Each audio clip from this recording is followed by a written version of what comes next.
200 words per minute. First speed. Ready? Start.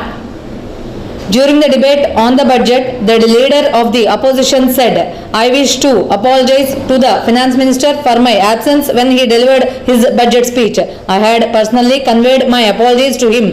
Nevertheless, I thought it my duty to do it in public as well. But one thing he may rest assured that my very absence has made me go through the pamphlet containing his beautiful speech with much greater amount of care and earnestness." In the course of the discussion, various criticisms were levelled against the government, and members after member representing various constituencies spoke about the need for greater amenities in one direction or another. I am afraid that it is futile to speak about these things at the budget debate without a clear realization of what the future policy of the government should be in regard to budgets and in regard to income and expenditure. The finance minister, before the budget was brought in, having done so, he has now presented to us the budget without any taxation proposals. I believe that the time has come when there should be a regular inquiry with the help of experts into the financial sources of the state, so that we may be assured of the lines on which additional financial resources can be raised. They should also evolve ways and means of affording adequate relief to essential services.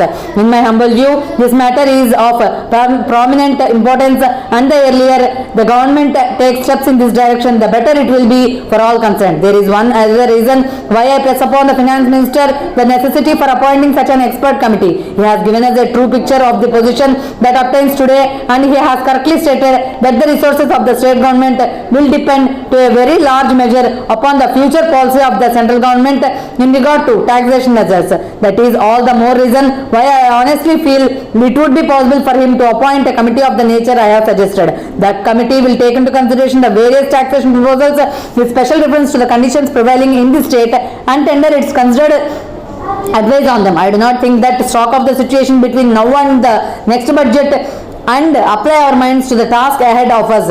Our criticisms will be really effective unless we take the stock. Then, sir, I have suggested formal discussions to that standing committees to every department and every minister must be constituted. If we constitute such committees from the members of both houses, it will greatly help the ministry in a very large number of cases.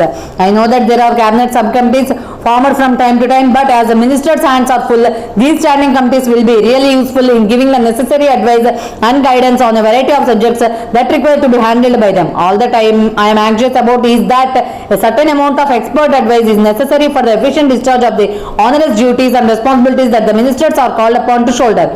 There is one other factor that I wish to refer to, and that is the government's policy with regard to loans. I believe that it will be left to the expert committee. I have suggested to review the policy of grant of loans. There is the unfortunate tradition that has been handed down from generation to generation by previous successive governments that loans are to be granted only for productive enterprises. I think the expression productive enterprise has been very vaguely and loosely defined.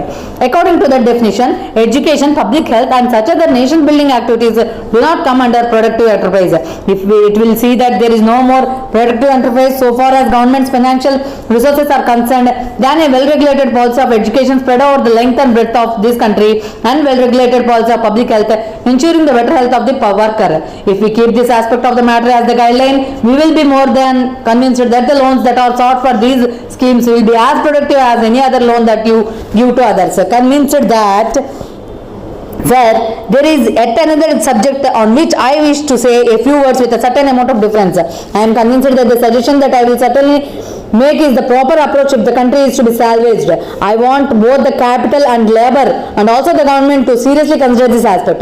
Unless there is profit sharing motive for labor, there will always be difficulties. But how this suggestion is to be implemented is more than what I can venture to suggest at present.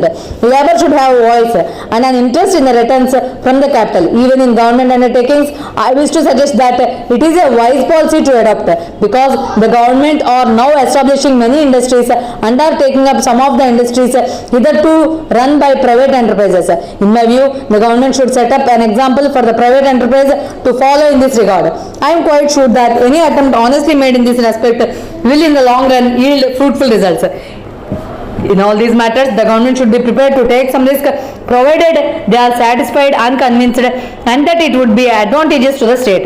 Let me conclude by expressing the hope that the government will give serious and sympathetic consideration to the few points that I have been able to put forward in this August House. Thank you for the indulgence shown to me.